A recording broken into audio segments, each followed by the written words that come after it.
আচাৰ প্ৰস্তুতকৰণ গোট আমি ত্ৰিবেণী উচ্চ মাধ্যমিক বিদ্যালয়ৰ সপ্তম শ্ৰেণীৰ ছাত্ৰ ছাত্ৰী ক্ৰমে ৰাজশ্ৰী গগৈ, আৰাধ্যা আৰু দীপজ্যোতি দাসে লগ লাগি এটি আচাৰ প্ৰস্তুতকৰণ দল গঠন কৰিছোঁ। এই দলটিৰ দ্বাৰা আমি ঘৰতে পোৱা সামগ্ৰীৰে আচাৰ প্ৰস্তুত কৰি যাতে কোনো ৰাসায়নিক দ্ৰব্য নিদিয়াকৈ বহুদিনলৈ ৰাখিব পাৰোঁ।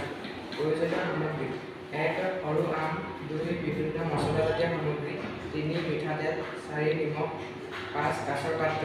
লাভালাভ: ইয়াৰ জৰিয়তে আমি ঘৰুৱা সামগ্ৰীৰে বহুদিনলৈ নষ্ট নোহোৱাকৈ দ্ৰব্যবিলাক সংৰক্ষণ কৰি ৰাখি সোৱাদ ল'ব পাৰিম আৰু ছাত্ৰ ছাত্ৰীসকলো এই বিষয়টোৰ প্ৰতি আগ্ৰহী হ'ব।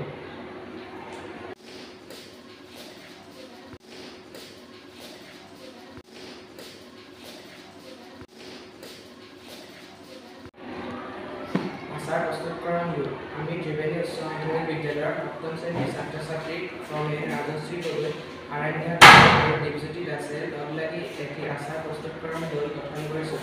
এই দলটিৰ দ্বাৰা আমি ঘৰতে পোৱা সামগ্ৰীৰে আচাৰ প্ৰস্তুত কৰি যাতে কোনো ৰাসায়নিক দ্ৰব্য নিদিয়াকৈ বহুদিনলৈ ৰাখিব পাৰোঁ।